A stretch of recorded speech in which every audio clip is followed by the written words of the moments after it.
Wait, hold up. We've done this before. Let's try something new. 1, 2, 1, 2, 3, 4.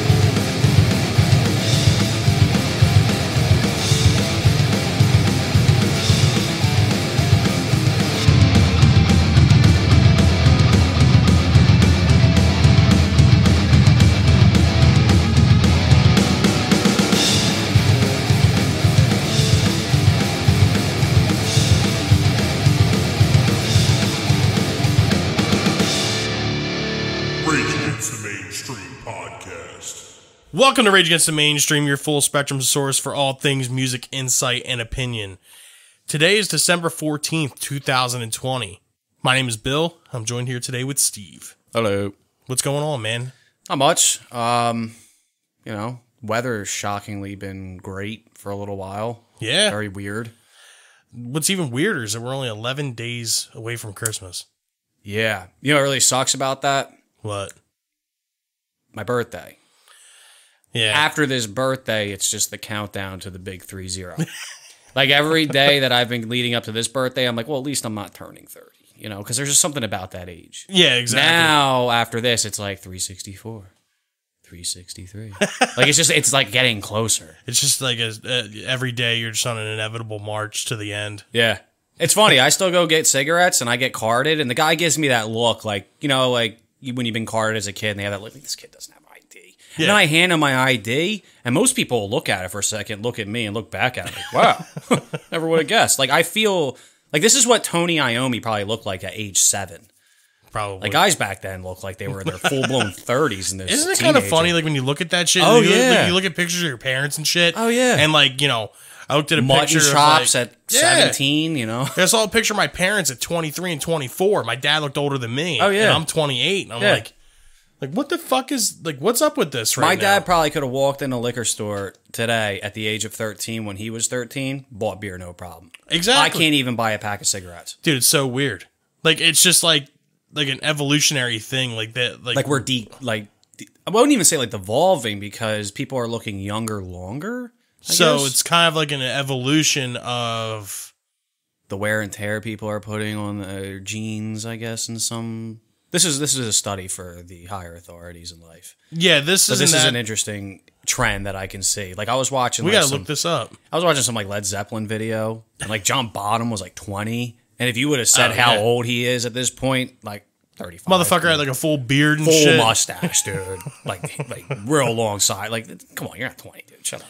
Yeah, like even like you look at like the old Van Halen videos and you see David Lee Roth playing at like the Whiskey A Go Go and shit in '78, and I think they were only like 22 or 23 years old. Yeah. It's just like, what the fuck? Yeah.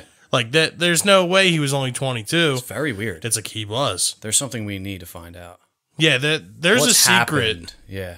There's a secret to something. We got to figure this out. Yeah, something's happened in the last like 20 years.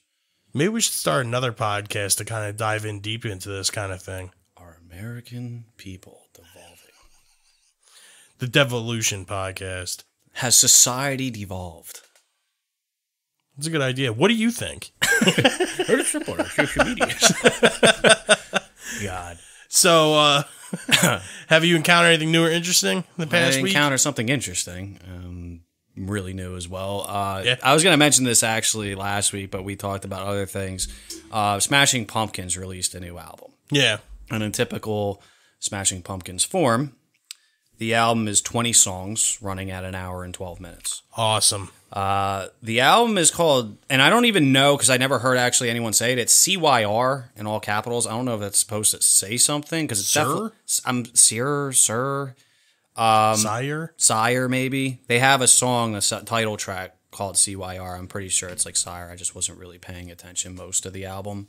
That's strange. But I gave it a quick listen just so that way I could like hear what, kind of direction Smashing Pumpkins is headed in lately. And it's typical Smashing Pumpkins fashion, very electronic, very not, Siamese Dream. Kind of like, I just don't like what Smashing Pumpkins has done recently. I think the music's still like listenable to a point. Yeah. And to be honest with you, the electronic stuff doesn't do it for me. like when Smashing Pumpkins gets real, like their greatest hits, Rotten Apples, whatever it was called, like they had all the songs in there from most of their albums up through the 80s and then the early, mid 90s. And what they've done recently, even the last few albums before this one, it was kind of a direction that I was hoping was going to just kind of right itself, but it's really where they're headed at this point. So in my opinion, I mean, it's Smashing Pumpkins all the way through. I can say that. Still has the same vibes. But the album itself, it's just not my thing, man. It's just not my thing. I was listening to everything you're saying, but I was like trying to like look into and see what SYR or CYR means. All right, make a note real quick. That I'm on the Wikipedia for the single and for the album. There's no talk of what it is, what it means. Yeah, it's definitely Smashing Pumpkins, and I'll give it that. Billy Corgan still sounds decent, especially for his age and that vocal style. Most people can't keep that shit up. Oh yeah, like that's really difficult. Yeah, and like his vocal styling. Yeah, like very unique. Yeah, it's like unique. his voice. Exactly. There's a few artists, and actually there's probably more than a few if you really think about it, where you hear the vocal and like you just know who it is right away. And Billy I can Corgan think of a couple. That's what I'm saying. There's quite a few, but then there's also like for instance, like the hair metal scene. If you're not familiar with it, exactly, they all kind of blend together. Poison, Scorpions. Like, I kind of put Corgan like on the same like kind of like level as like Maynard James Keenan. Like that, like iconic sounding. Yeah, like voice. Robert Plant has a voice that you just know it's him. Yep. Yeah. David Lee Roth. Exactly. Like these dudes just don't sound like anybody else. Vince Neil, especially not in the recent days, because that shit's just. How funny was that fucking meme I sent you? The other that day? Sounds like my 2-year-old nephew when he's having a tantrum. Yeah, that's bad. Dude. It's really bad. It's horrible. So. In the past week, I have taken a trip like back in time to like high school. I started listening to like Bloodhound Gang again. I, for some reason that I don't understand why, got into Gorillaz again. Well, explain the revelation you had about Gorillaz. Well, that it's a side project from the dude from Blur. Yep. And then after listening, funny? I was like, you know what? Did you realize, like, after you knew that, and then you heard his voice again? Yeah, I was like, wow, dude, like, how did my head straight. Yeah. I'm like, what? That him. Oh. It's just so funny, because, it's just one of those things, like, I never really dug into Gorillaz ever. Other than what you heard. Yeah, like, obviously, like, everyone knows Clint Eastwood, and everyone knows fucking Feel Good. Yep. Dirty Harry to an extent. But, I started diving into their catalog a little bit, and I'm actually surprised I didn't get into them, like, sooner. Yeah. Or, like, dove deeper.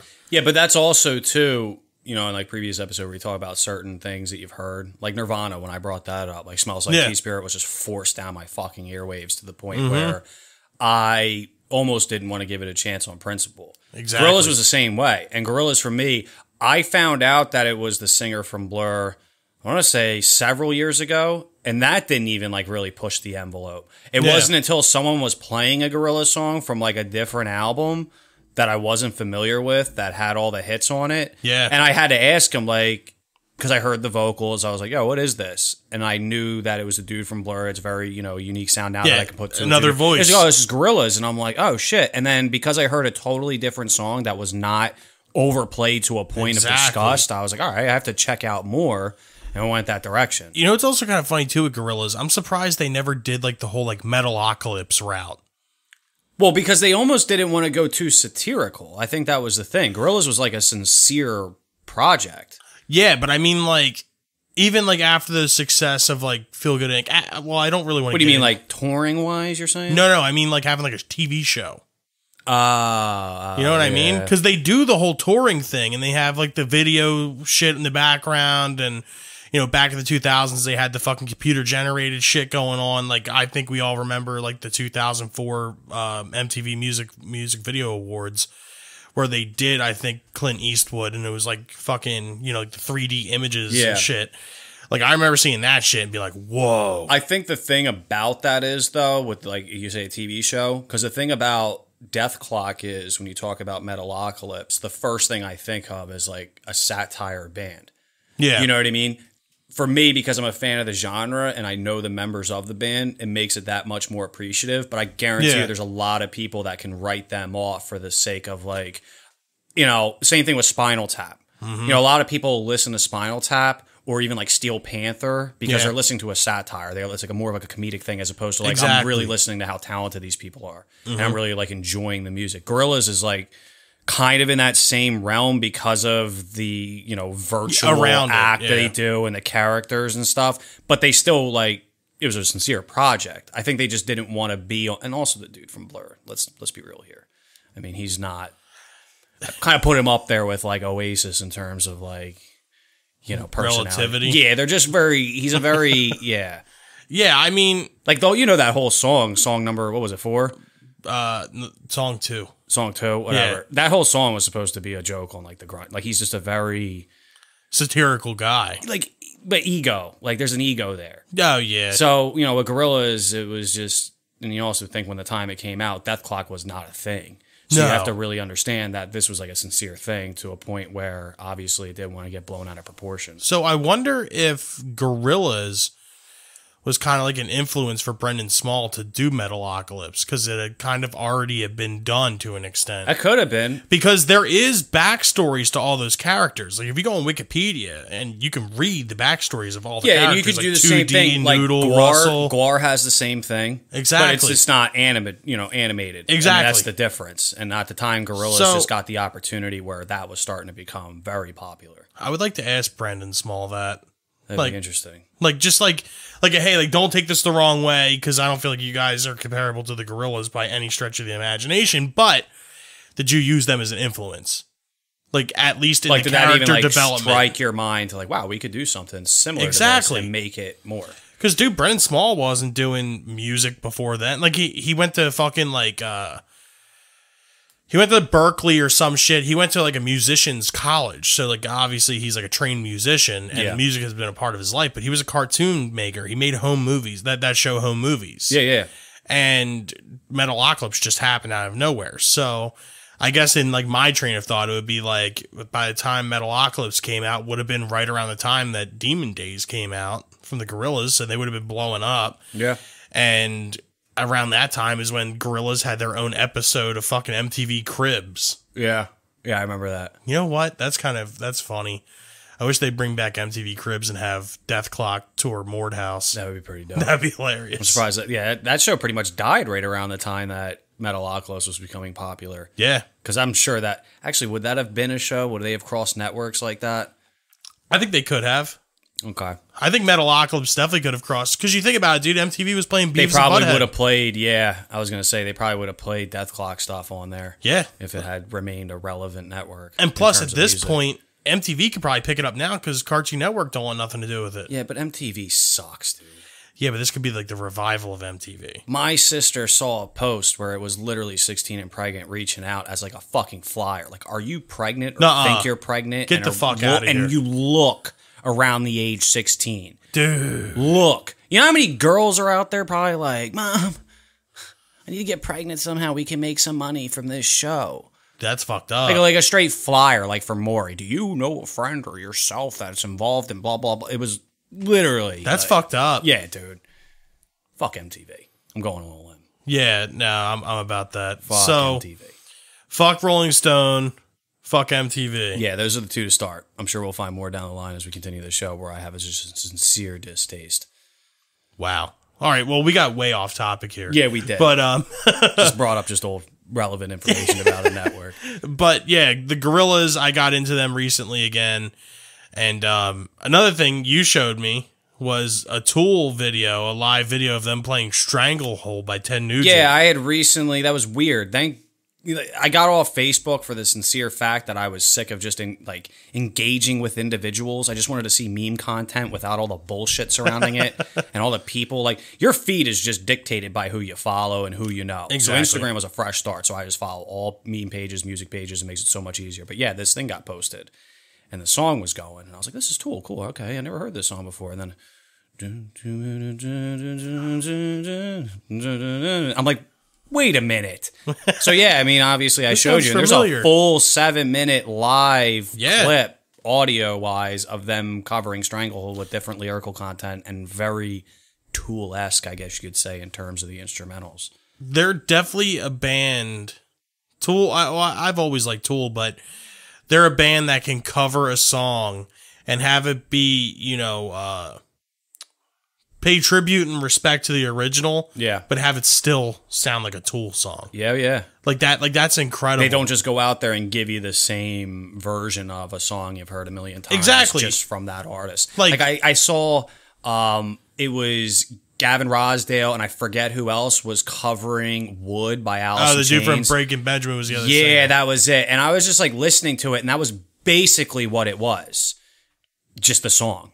Like, how did you feel? Do you feel like they did a good job on that? I think they did exactly what the song was. You know what I mean? Yeah, that's what I mean. There's a difference between covering a song and there's a difference between taking a song and making it yours and having it be tasteful. Exactly. Like another cover when we talked about this in a previous episode, like the Black Diamond cover by the Replacements. Mm-hmm. That sounds like a fucking Replacement song. Yeah. Painkiller by Death, we talked about it. Sounds like a Death song. Like, you can make these songs feasible. But like I said, I think more so when we talked about that and we're talking about the Tool cover, the Gavin Rossdale and the Breaking Benjamin thing, the whole setup, it was more like a paying homage as opposed to taking the song and actually taking the time to like really try to manipulate it to fit a certain, because it wasn't like Bush covering it. Yeah, exactly. You know who I feel like kind of like fell into that territory right there is when Pantera covered Cat Scratch Fever. Yeah. Like, it was like sort of Pantera-esque. Yeah. But it was still like almost a carbon copy. You still got of the Nugent song cover. Yeah, you still got the exactly. Nugent feel, yeah. I mean, like, I don't know. It like gave like the Pantera flair, but it was like there was no questioning. Like from the second it started, it was a Ted Nugent cover. And that's the thing. It all depends on who's covering the song, too, because genre fit. And I think that's the interesting thing about Tool, because the only other cover that I'm really familiar with outside of that one I recently found is on the Salival kind of live set CD mashup compilation that they did. They covered No Quarter by Led Zeppelin. Yeah. You wouldn't think Tool would cover fucking Led Zeppelin. It's just how would that make sense? Just their music genre, and they do a phenomenal job of it. Yeah. It's actually one of the reasons why it's not on streaming platforms is like the story behind that is because apparently like there's no, they just can't put something out that in the public platform because of Led Zeppelin's rights with that song. And I think there's issues behind that cover and stuff. But again, it's like that cover is like the perfect example of what makes a decent song, because I didn't even know what the fuck it was being a cover. I just thought it was a Tool song for a moment until obviously the vocal pattern became very parallel. I was like, I know this. Yeah, exactly. It didn't immediately start with like your typical like that. But then once you you start to hear it. But it's even strange too because he kept the same melody and like the same pattern, but it was to like a Tool beat. The riff, like, the riff was even changed a little bit. Yeah, Danny Carey's drumming was very. It's surprising like how it was able to fit. Yeah, it is very good. Recommended cover.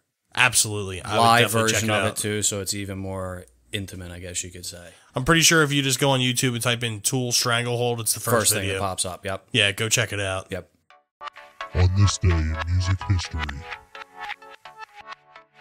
On this day in music history, December 14th, 1968, Marvin Gaye's I Heard It Through the Grapevine hits #1 in the U.S., where it stays for 7 weeks. Boom! Ironic. Another cover by Creedence Clearwater. Yeah. Of which I actually heard the cover as a kid on the radio before the Marvin Gaye original. Same thing for me. And that's another one where it's like, that could totally be a Creedence song. Yeah. Like, that's a phenomenal cover. I remember being in the car with my grandfather and the Creedence, the Marvin Gaye one came on. I was like, who the hell's this guy? Yeah. I said, this is horrible. It's so much different. And my grandfather's like, what are you talking about? Yeah. This is the original. I know.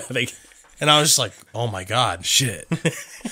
And that was kind of like where the whole like music thing started happening. There's the conspiracy too. When I bring up CCR, me and my friend were talking about this, that if it wasn't for Vietnam, Creedence wouldn't be popular.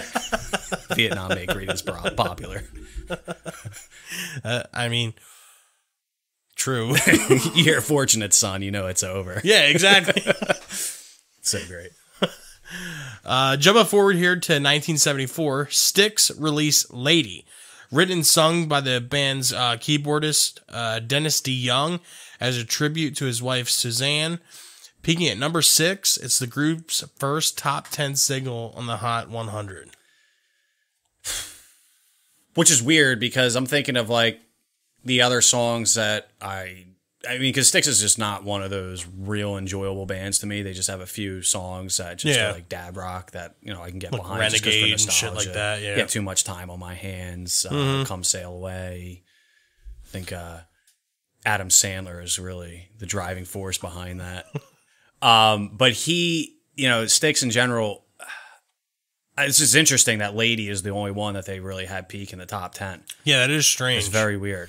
Well, I think like Styx golden era started happening in like the 80s too, like with the introduction of Tommy Shaw. Yeah, true. Like that's where like all like their like the bigger shit started coming out. Yeah. It's interesting. Yeah.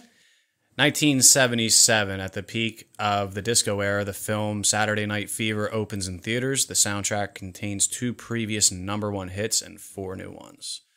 Funny enough, I feel like no matter what gets brought up, Van Halen can always find its way into everything. But like... So they're like the Simpsons of music? Pretty much. Okay. Like, this is December 14th in 77, this happened. Van Halen 1 came out February 28th of 78. Mm-hmm. There was still #1 hits from this album when fucking Van Halen 1 came out. Holy shit, dude. I think it was Saturday Night Fever, like the actual song. Okay. Was number the title 1. Track. Really? Was #1. Year later? When Van Halen 1 came out. Well, you think it's only 2 months, 3 months. Well, yeah, the following year, but yeah, it's December. Yeah. Okay. Fucking, Night Fever. That's funny. Night Fever by the Bee Gees was #1 the week Van Halen 1 came out. Dude, people love the Bee Gees, man. Dude, you can't deny the Bee Gees. You can't deny it. And I can fuck with the Bee Gees. I mean, exactly. They wouldn't have any #1 hit tracks today, but back then, that was the fucking shit. And yeah, they're like the Beach Boys to me, you know? Like, just, I can't hate them, I can't love them, you know? They're just like, all right, this is good listening. Like Pringles, once you pop, the fun don't stop. Exactly, yes. Exactly. Yeah, you can't hate the Bee Gees. Yeah, you can't. Like, there's nothing bad you could really say about if them. Staying Alive comes on randomly, you're not turning it off. I'm not turning it off. And you'll find yourself singing to it. It doesn't matter who you are. In that high-pitched voice, too. You're going to try and mimic it. You're not even going to try to make it your own. You're going to go balls out and try to totally copyright that voice. A year later, in 1978, our biggest fan here, Billy Joel, plays Madison Square Garden for the first time, which growing up he considered a quote-unquote temple. He later becomes the first musical act to hold residency at the Garden. Friend of the podcast, Billy Joel. Big friend of the podcast. I mean, it is kind of cool. I mean, it is kind of a milestone for his career. I mean, I can't really take it from the guy. He is who he is. I mean, he is an asshole, but... He made The Stranger. You know, I mean... He wrote Piano Man. Like, we talk a lot of shit, but, you know, like, if this were, like, I don't know. Well, this is the same thing. It's a big deal. His music, I'm not a huge fan of, right? Yeah. There are a few songs, the same thing. I heard them as a nostalgic thing. And the same way when I talk about artists, like, regardless of their personal shit, if I like their music, I'm going to say I like their music. I'm not going to stop listening to something because of the person and who they are, because I just can't deny music in that way. Billy Joel, for instance, his music's just not good enough for me to even respect it to a point. But it's just... I think the thing that sucks about Billy Joel is that he just wasn't an asshole like in his personal life. Like, he was asshole to people that got him to where he is. Exactly. Like, it's just a lot of shit went down with the people that, you know, you don't have that backing group. You ain't no fucking, you know, Freddie Mercury out there. Your voice is a step up of Bruce Springsteen and Bob Dylan, dude. At best. Yeah, come on, man. But yeah, friend of the podcast, Billy Joel. Shout out, Billy Joel. 1980. At Yoko Ono's request, a 10-minute worldwide silent vigil takes place at 2 p.m.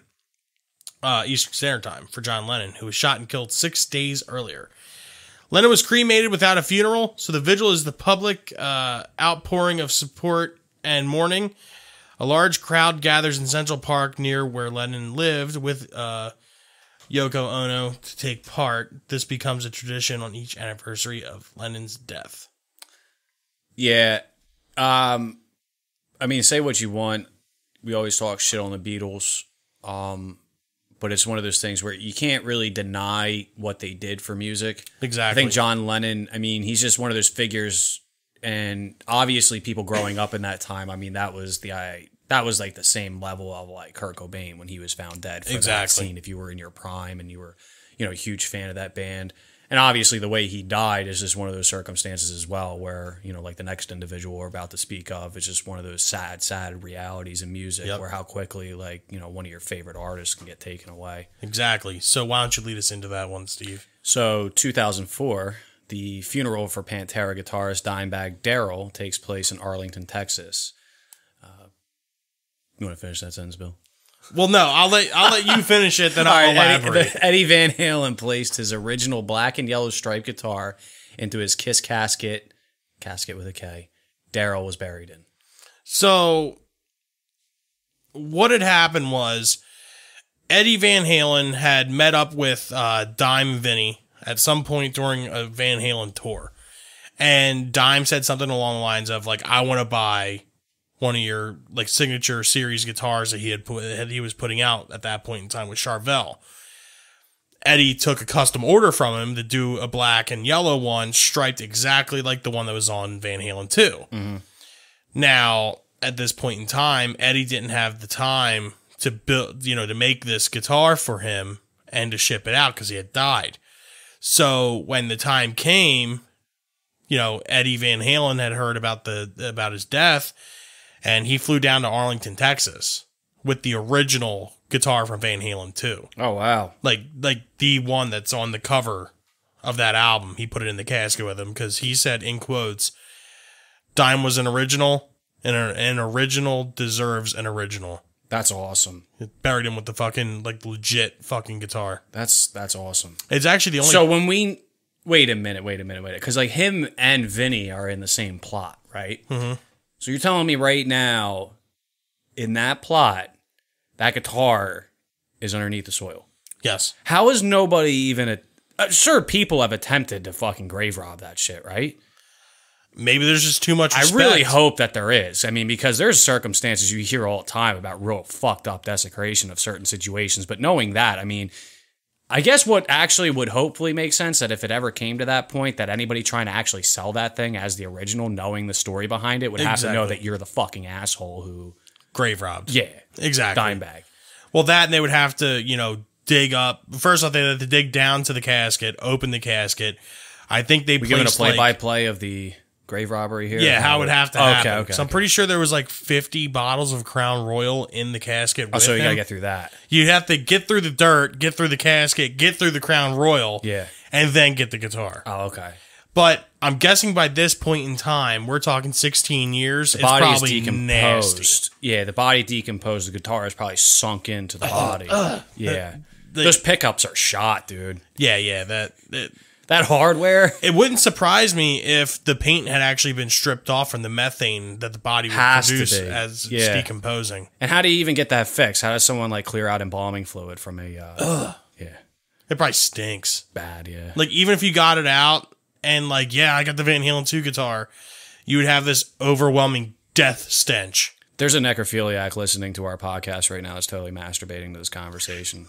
I'm almost sure of it. I've seen way too many episodes of, you know, like fucking House and all these like medical shows. Possibilities are endless. But yeah, and the other thing too with this funeral, it's the only picture you'll ever find of Zakk Wylde with Eddie Van Halen. Really? And it's if you look it up on your phone, it's a famous picture of them like bumping their fucking bumping their forearms together. It's very weird. Yeah, if you just type in Eddie Van Halen Zakk Wylde, you'll see it. It's at Dime's funeral. It's the only picture you'll ever see of Eddie Van Halen and Zakk Wylde together. Speaking of Zakk Wylde, to kind of seamlessly roll this into our main topic, Zakk Wylde, obviously famously known for being the guitar player in the Ozzy Osbourne band, and, you know, performing on such albums as No Rest for the Wicked, No More Tears, Osmosis, and Black Rain. At a certain point in Zakk Wylde's career, he had branched off of Ozzy, still remaining in the band. He went on to produce 2 new bands of his own, Pride and Glory, and of course the almighty Black Label Society. To kind of bring this into context here, I want to talk about, you know, also to kind of tie in Gorillaz, bands that, you know, that have reached a certain level of success who have certain members that went on to produce side projects. Not in particular like solo acts, like, you know, like not like, oh, well, David Lee Roth. Yeah, like ran a group off of Van project Halen. simultaneously while still being members of their prominent bands. I think to kind of start this off, I want to talk about fucking Black Label Society. I mean, you know, at this point in time, I think Black Label Society came out in like 97 or whatever. So Osmosis was happening. And, you know, he was writing and recording that. And then he started Black Label Society as well. Which was a very interesting move by him, considering the success and the wing he was under with Ozzy. Exactly. That he had, I don't even know, like the foresight, I guess, to understand that he had the credibility behind him to already have his own solo career almost, or his own side project career, I should say. It was a ballsy move. It was a ballsy move because, like, again, I mean, Zakk Wylde at the time, he's now one of those like household names of guitarists, and Black Label Society, when you hear that band name, that's the first thing you think about. The guy with the beard and the fucking bullseye guitar. Bullseye guitar, yeah. And it's interesting because, again, the amount of talent that Ozzy had in his regime of, you know, musicians. Yeah, with every album. I mean, he's just had so many different great guitarists, just great, you know, musicians surrounding him that, you know, he went to those lengths to start his own project while simultaneously I mean, he was really at this point peaking with Ozzy. Yeah, exactly. Well, at the end of the Osmosis run, he exited Ozzy's band. Yeah, that's what I'm saying. It's just kind of interesting. Well, it's actually funny. The reason he left, I guess he was kind of like asked to leave. Because Guns N' Roses was reforming, and little known fact, Zakk Wylde was supposed to be in the new reformed Guns N' Roses. What, like that whole Chinese democracy stuff, or we're talking Slash stuff, Axl. Like apparently in the 90s, there was supposed to be a revival of Guns N' Roses, and Zakk Wylde was supposed to be in it. What was Izzy Stradlin? I'm guessing not going to be there. Nope. Okay. Izzy or fucking our friend Steven. Yeah, Steven wasn't in there.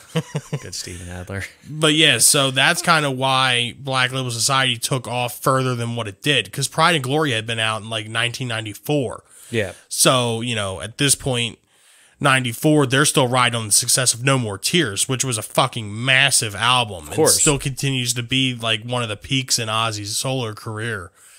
And yeah, I mean, I'm not gonna sit here and be like Black Label Society's better than anything Ozzy ever did. That's not even close. However, it is better than Osmosis. It's not better than No More Tears. Diary Madman. Diary Madman, Blizzard. Bark even. Bark. Yeah, Ozzy's Sin, we're not even. This isn't even a debate. Pretty much anything besides. This isn't even a debate at this point. Anything pre Osmosis, Black Label Society can't touch. But anything post Black Label Society stomps it all day long. Okay. Even Black Rain, you know, that was the first album back with Zakk, and it still had like the Black Label Society type sound, because like that's just who he was at that point. Like he had been doing Black Label Society, I think, for like 12 years when he had come back to Ozzy's band. 10 years.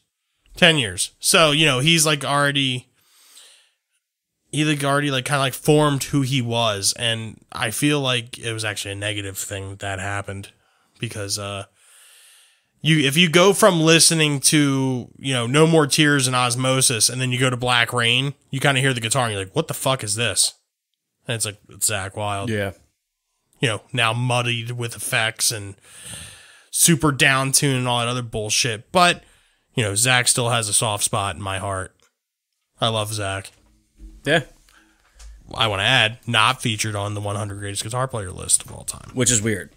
But Johnny Ramone was. Johnny Ramone is a stud according to that list, because anything in the top 30 should be considered near flawless. He's a fucking thoroughbred, fucking badass, purebred guitar player. Johnny Ramone. Johnny Ramone. Take him any day. Any day.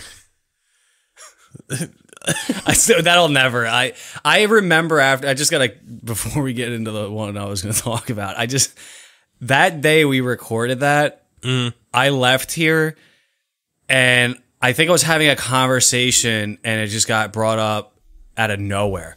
like, did you fucking know that Johnny Ramone, like, I had this huge, because it was just stirring in me, because I'm a Ramones fan. I like the Ramones. Yeah, but you're also a Buckingham fan. I'm a Buckingham fan. I'm a Mark Knopfler fan. Like, there's a whole different level when I say, okay, you're a good guitarist. And I'm really, to this day, I'm never going to let down the fact that I need some fucking context behind that Rolling Stones issue, because again, you can't say greatest guitarist and put somebody up there like Johnny Ramone and say this dude would outshred Buckingham. Buckingham would outshred Ramone with his fucking fingernails, dude. Blind. Yeah. I mean, if you ever watched any live videos of of Fleetwood Mac from the 70s, and you see Buckingham fucking play solos, because you don't really hear him on the album. No. There's not many as much leads as what he does when he actually plays these songs live. Yeah, but even the leads aren't the crazy part with Buckingham. It's the actual riffs and the melodies. Yeah, dude. That's where he shines. Yeah, but the fact that he can even shred the way he does, and in that time frame, you want to talk about context? What Fleetwood Mac was doing as a fucking guitarist? Are you kidding me? Yeah. Fuck Johnny Ramone. I'm never going to live that down. I'm just never going to be okay with that. Moving on. The one I wanted to talk about is actually, I think we've mentioned this band semi-briefly about side projects, and this was actually a controversial one as well, was Control Denied with Chuck Schuldiner. Oh, yeah. Big backstory with that was Chuck Schuldiner had a contract left with the record label to release one more album, of which was Sound of Perseverance, before he passed away. Before that album was released, he formed this band with actually 2 former members as well as Death, Steve DiGiorgio, who played bass, and Richard Christie, who is currently playing drums for Death. He just died. Who? Richard Christie? Oh, really? Yeah, like, how recent? Like this year. Oh, wow. I'm pretty sure. You can look that up. Nah, he's alive, bud. Or who was the one that toured on Sound of Perseverance? You're thinking of... the drummer from Cynic. Yeah. I'm trying to think of his name. Sean Reinert. Yeah, Sean Reinert. He died January. Yeah, he was on Human. Oh, he was on Human? He was before Gene, and then Christie came after. Well, because I saw a live video, dude, of him playing Symbolic. So he must have toured with him for a period of time before Christie came in. Yeah. Okay. I get, yeah, because that's where I'm confused. He did that all the time, because Steve DiGiorgio also left for a period of time, and then he came back later. I don't even think Steve DiGiorgio was on with Sound of Perseverance. Okay, well, yeah, that was a confusion on my part, because I saw that video. Yeah, he wasn't. Scott Clendenin or whatever, so he brought Steve DiGiorgio back. Yeah, Steve DiGiorgio is actually on the demos for Sound of Perseverance. Oh, shit. Which is weird. Okay, so we'll come back here. So, yeah, Sean Reinert. My apologies. Yeah, he was on Human also. Yeah, he was a member from Cynic. Very good drummer, too.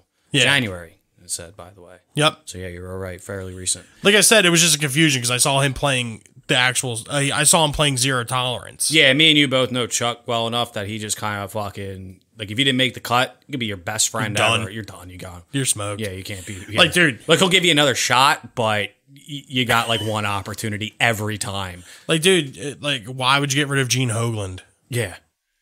I mean, Richard Christie, which is interesting because he's a big, he's a member of the Howard Stern show, which I found out fairly recently. I did not realize he was a member of that. Somebody actually said to me, like, Richard Christie's a drummer of Death? I'm like, what do you mean? Like, yeah. He's like, he's from Howard, like, he knew him from Howard Stern. I knew him from Death. So we both kind of swapped the, perception of this guy.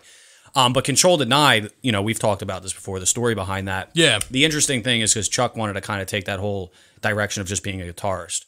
So basically, Control Denied's one and only album I can see where the controversy comes in because it sounds like Sound of Perseverance with clean vocals. Yeah. I mean, the fact that you have... Well, Sound of Perseverance was supposed to be a Control Denied album, but it had to get rebranded as a Death album. Well, this is the thing. They said that those songs were pre-written for Control Denied. Yeah. And then Chuck was like, I got to get an album out, so I'm going to use these songs. The interesting thing about it is it could make sense and it can't make sense almost simultaneously because just the music itself and then what I hear on Control Denied, I couldn't see that being a Control Denied album based on what their album sounds like. There is a total different direction in terms of like aesthetic. Like Sound of Perseverance, for instance, is very dark. There's a lot of, the lyrical content, and I'm sure he could have manipulated all that for the instrumental sake. But even the instrumentals for the Control Denied stuff, it was a different vibe. Yeah, if there's a vocal pattern to it and the style behind it, and also too the bases were different between Sound of Perseverance as well as Control Denied. Steve DiGiorgio did demo tracks for Sound of Perseverance, but he actually played bass on the Control Denied album. So the fact that the sounds are completely different in the sense of, you know, just tone and, you know, the vibes that they provide. Yeah. I could see where that could come in just because, again, the instrumentals alone, it's very parallel. But I thought Control Denied, to me, I never really even treated that as like a very successful project just because, you know, it was short-lived due to Chuck, you know, passing away from, you know, the cancer and everything. And again, it's one of those projects, though, where if I'm listening to Death, I have to like recommend that to somebody because anything Chuck's ever been a part of, just because of how talented he is, it is one of those things after you've listened to every Death album that if you just want to hear more by this individual, like Control Denied is that next thing to recommend, especially when you can see where his career was headed. Exactly. It's like an important piece of that entire timeline. Yeah, I mean, it's the part of the story. Yeah. Like, I mean, I'm not a super giant fan of Control Denied. Yeah, they're probably not even making my top 200. They're like that ever. genre, dude, where it's like, It's prog metal. yeah, like it's cool. It's got its place. It's heavy, but not heavy enough for me. Put it this way, I'd rather have isolated tracks. The vocals don't do it for me. I'd rather just have isolated tracks. You know, I'm not talking bad about Chuck by any means, but he's kind of like the mountain shouting to Rob Halford with Control Denied. No, it's a different singer. Huh? Totally different singer. Yeah, that's what I mean. Yeah, that guy. Yeah. Yeah. He's on, even I would take Tim the Ripper over him. Tim Owens. Yeah. Who was on those brief Judas Priest albums. Then he went over to Yngwie's Rising Force. Yep. Yeah, this guy, I don't know what Chuck was doing. You want to talk about a dude that was like, yo, if you ain't good enough. The fact that he let this guy sing for his band. I thought Chuck was the vocalist No. of Control Denied. No.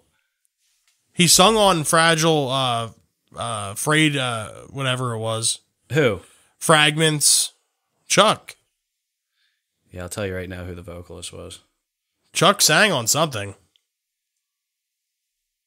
Here we go. Tim Amar. Tim Amar.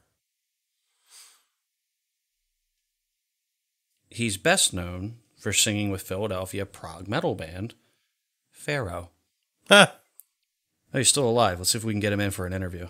That would be cool. How was it working with Chuck Schuldiner? He's from Philly. Born in Pittsburgh. All right, we're going to have to get in touch with him. Yeah. So, yeah, Tim Amar. Tim Amar. He doesn't really even have much background. He must have been friends with Chuck or something. I don't know what the backstory is there, really, with that. It was probably within, you know, like touring and shit. Probably just you come across people and... Doesn't do it for me, though. No, it's not my brand. No. Not a giant fan. Guitar work, though? Oh, yeah, excellent. Always top notch. You can't deny anything that Chuck does with guitar. Yeah. It's fucking incredible. Yeah, Chuck's Hands the down. Johnny Walker Blue of guitar work. top shelf scotch. Well, unfortunately, I'm more of a Red Label guy myself. Oh, yeah, absolutely. But I'm saying, if you have the opportunity to take some Blue Label, Yeah. go for it. Why not? Like, no, please don't. Like if someone's like, "Yo, I'll buy you any drink here at the bar." You're not being like, "Let me get the Red Label." Like, Yeah, If you have an exactly. opportunity to get a $50 shot of Blue Label for free, why not? Exactly. Another band I want to talk about, obviously, part of my new interesting is Gorillaz. Yes. I remember where I found or where I stumbled back into Gorillaz. It was the rapper that performed on the Clint Eastwood song, something the Homo Sapien. You know who I'm talking about, though, right? Yeah. He did it.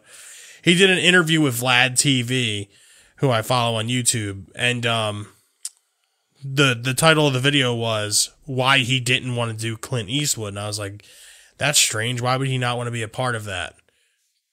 Did you find his name or no? Who is he? Del the Funky. Okay, yeah. Del the Funky Homo Sapien. Yep, there we go. Also known as Teron Delvon Jones. Yeah, he's the rapper on Yeah. Clint Eastwood, and like I said, I fell down the YouTube rabbit hole. Like our conversations tend to go as well. Yeah, exactly. Pretty much went into fuck M. We had to slip in fuck MTV and fuck Rolling Stone here in the middle of conversations.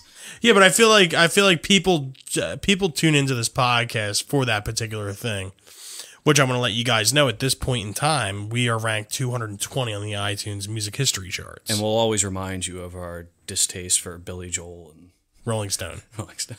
Dave Grohl. MTV. I still like you, Johnny Ramone, but dude, you got to go. I'm sorry. Saint Anger. Very interesting. Very interesting. But yeah, Gorillaz, I think, hands down, this is better than Blur.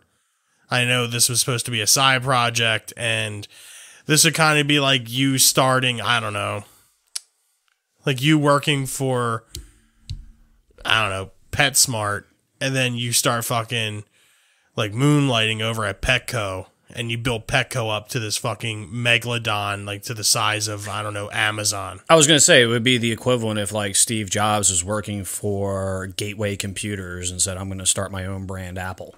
Exactly. That's at the time, Gateway was like, good luck. Yeah. Good luck, jackass. Good luck buying a fucking Gateway today. Christ. But yeah, I mean, that's exactly what it is. Yeah. And, not that I hate Blur, because I don't, but there are a few Blur tracks and Yeah. albums that I actually enjoy. I just think Gorillaz has a more sustainable career. I think Gorillaz is more versatile. I think Gorillaz overall is just more enjoyable. yes.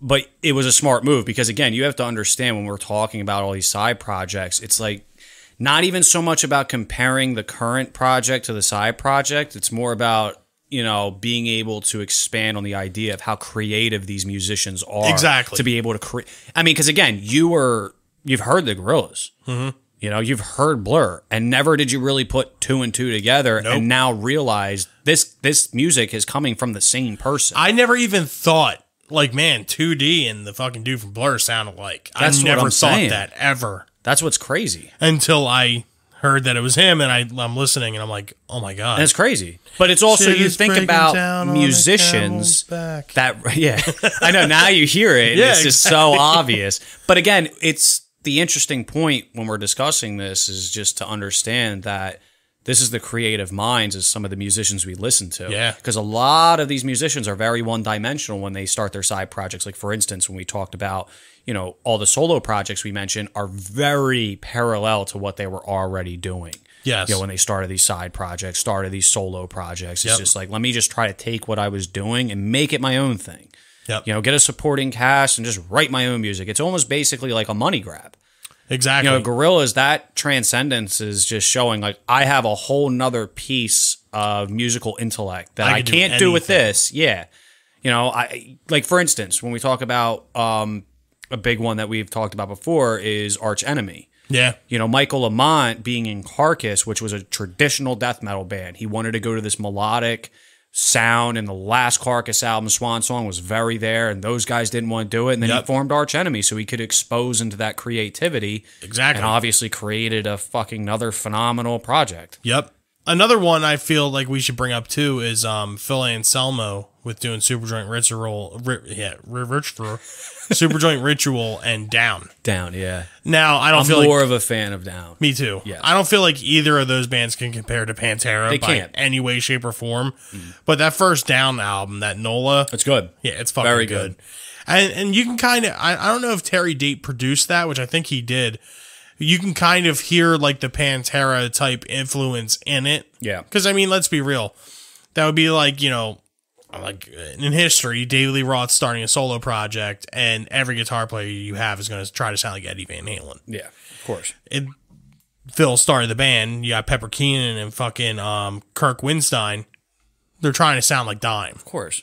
Even if it's like a tiny bit, you still hear it. But it's there. also, again, when we talk about this, when artists try to separate and create these projects, they're coming in with the idea of what they've been doing. I mean, it's very difficult to get out of that shift of focus of what you've been writing and your musical ability at that point. Yep. Where it's not so much you become one-dimensional, it's just become like, this is my bread and butter. This is my comfort food almost. Why Exactly. would I try to change? And most people, when they change, it's literally throwing a dart. It's either going to be great or it's going to be like, this is not what people want to hear from you. Exactly. They have a certain level of expectation. And like you said, Down by no means I could put on any type of fucking comparison to Pantera. But that first album, again, it's the same thing when we talked about Death and Control Denied.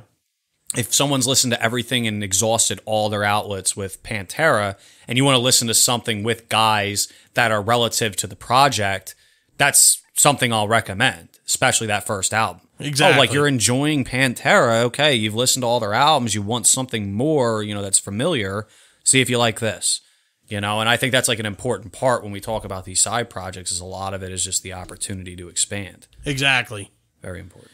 A Shot in the Dark too, I feel like, is Damn Yankees. Okay. Like that was a super group that was thrown together, you know, with various musicians, you know, Night Ranger, Styx, and Ted Nugent, obviously. And I feel like the Damn Yankees shit can kind of hold its own against the Night Ranger shit and against the Styx stuff, and most of the Ted Nugent shit. Like, with the exception of a couple songs. Yeah, Ted Nugent is really take it or leave it with me. There are a couple songs, but overall, Ted Nugent for me, there's no albums out there that I'm going to be like, wow, dude, you got to listen to this whole thing. It's phenomenal. Exactly. Really there's album tracks, and it's like, this is very Ted. There's no albums. Exactly. Yeah, album tracks is the best way to put it. I think the one, too, that's really important as well, and it was an interesting side project, if you want to even call it that, because it was already a reformed band in the sense of, you know, what it was and what it became, because we talk about Ronnie James Dio joining Black Sabbath. And for a period of time, they released songs under Black Sabbath. Yes. And we've talked about that debate before, whether it was like paying homage or whatever you want to call it in the sense that they changed the name, but then it became that Heaven and Hell band. I thought that was like the most interesting one of most of these side projects when we talk about them. And a big one in the sense of saying that Dio was doing very fucking well by himself between Rainbow, between his self-titled shit. Yep. I mean, all the stuff he did with Dio was phenomenal. And then joining Black Sabbath like that was so interesting because the music that he wrote with Black Sabbath was very Dio. Yeah. You know, like Heaven and Hell and Mob Rules, total Dio albums. And I thought that was the coolest one in the sense that you took an artist that was already well-established, put him in a band that's already well-established, and it fucking worked. Exactly. Like, that really doesn't happen. It's amazing. You never get situations like that. No. Like the Black Sabbath, Ronnie James Dio, you know, what's the fucking word I'm looking for? Collaboration? Yeah. Collaboration. Yeah. That's something you'll never get ever again in Absolutely history. not. Like, that's just amazing. Absolutely not. And, you know, I feel like it can hold up to Black Sabbath? Maybe. I mean, it's to me, it's like the Misfits. Yeah. You know, it's almost preference-wise, because some people can really get down with Heaven and Hell and Mob Rules. I personally like them. Yeah, me personally, though, I would take almost every Ozzy album before I would take the Dio albums. The thing about it is, though, there's a few Dio albums I would take before Ozzy solo albums. Okay. You know, like the self-title, the Holy Diver album, I mean... There's some really good, and the thing about it is like Dio is one of those guys where we talk about a lot of albums where you've heard the familiar songs, and then you actually listen to the albums and hear some of the songs that you never would have heard unless you actually listen to the album. Yeah. So much better stuff than what you've heard on the fucking radio. So much better stuff than what you've seen in music videos. Yep. You know, and that him coming into that project and then them being able to tour during the time of Black Sabbath's hiatus and being able to tour as Heaven and Hell is almost a total side project while Dio was still doing stuff with his own stuff. Yeah. I thought that was the most interesting one because again, how many artists do you know that get lumped into a band that's already established? Like it wasn't like Dio formed this whole new group. Yeah, exactly. You know, Paul Rodgers and Queen. Shit like that. Didn't work. I don't feel like it did either. Yeah, not a fan of that at all. Not a fan. So, what do you guys feel like as we conclude this topic here? Is there side projects that we should have brought up? Obviously, we're not going to talk about every side project ever conceived in music history. But what do you think? Do you feel like the Gorillaz is a, you know, easily, you know, comparable, if not, you know, better than Blur? Do you feel like Damn Yankees really wasn't that good and they're just, you know, early 90s butt rock that belongs on, you know, like 106.1, the Philadelphia, like, alternative hit station? That's the Oblivion bin on the radio. Yeah, the Oblivion. Black Label Society, how's that stand? Control Denied. How do you feel? Do you feel like Sound of Perseverance could have been a Control Denied album? Get at us on our social medias, Instagram and Twitter at RATM Podcast, Facebook.com/RATM Podcast, and of course, our email is always open at ratmpodcast@gmail.com. But we're going to roll into our suggestions of the week here. My suggestion for this week, going off of the topic we just had, would be the 2010 single from the Gorillaz Plastic Beach album, Stylo. And the music video is pretty fucking cool too. It kind of, brings the Gorillaz characters into like the real world, and there's a cameo from Bruce Willis. And it's like a homage to like 1970s car chase movies. Yeah. It's a really cool video. It is cool, yeah. So I'm also going to keep it on topic since I totally forgot to bring up this band in side projects, but Mad Season. Yeah. I'm going to recommend their one and only release in 1995. The album was called Above. So many good tracks on this album. The one I'm going to go with, though, track 6, it's called Lifeless Dead. Oh, shit. Love that song. Dude, Mad Season's fucking awesome. That whole album, it's just, you have to listen to it. You want to talk about another part of, Mark Lanigan, Mike McGready, Lane, obviously. That's just a whole nother, you can put that up there with any fucking 90s album. Oh, yeah. It's so good. I'd put that up. I'd put that up on par or over Mother Love Bone.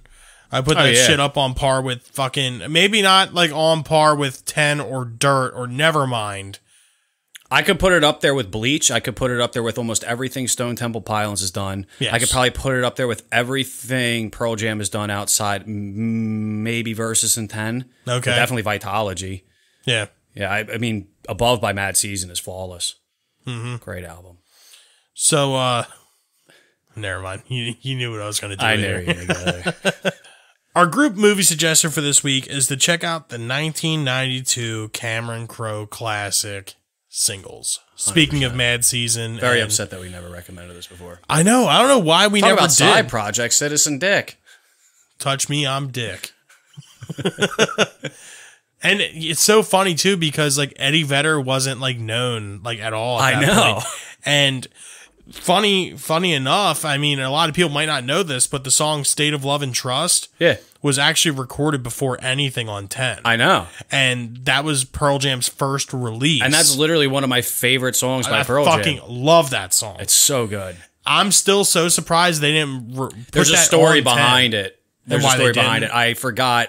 Something about the drumming. They weren't satisfied at the time. They just wanted it to be a solo song, and I forget. There's something behind it. Yeah, because even the unplugged version is phenomenal. I'd probably take Oceans off of 10 and put State of Love and Trust on there. 100%.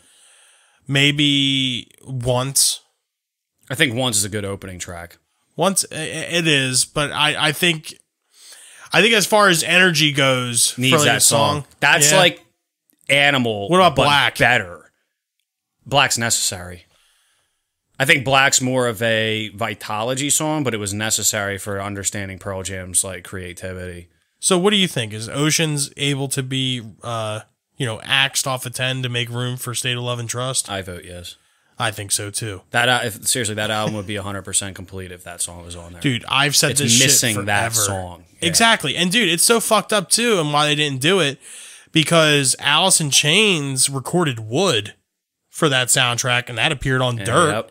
But they also used the money to record, the Cameron Crowe, the studio gave them money to record Wood, and they wound up recording Sap as well. It's awesome. I mean, dude, that's like the most fucking like money's worth, exactly. That's like the most fucking like grunge shit ever. Like I'm milking every cent out of this. Absolutely. Talk about side projects too. It's like SOD. Yeah. They ran out of Anthrax time. They still had time on the studio. Like, let's fucking make a whole new band. Or even like the Mother Superior guys doing the Rollins Band album, Exactly. and then doing a Mother Superior record as well at the same time. So good. But that kind of concludes our podcast for this week. If you like, you can reach us on our social medias, Instagram and Twitter at RATM Podcast, Facebook.com/RATM Podcast. And our email is always open for submissions, comments, suggestions, whatever you got. We can handle it. I guarantee you. Discrepancies. Exactly. RATMpodcast@gmail.com. Make sure you tune in this Saturday too, where I sit down with A Secret Revealed, the mysterious Amazon album band. But yeah, so make sure you tune in on Saturday to check out the interview where I sit down with the guys from A Secret Revealed. And yeah, that's pretty much it. So I guess check us out next week. Check us out Saturday. can continue to listen to Rage Against the Mainstream podcast. We do this for you guys. Without your continued support, I mean, we'd probably still do it. Yeah, We'd still do it because this is really fun. Don't give a shit. I love doing this shit. This is fun. But until next time, this is Rage Against the Mainstream signing off. I'm Bill. I'm Steve. Have a good night, guys. Thanks for listening.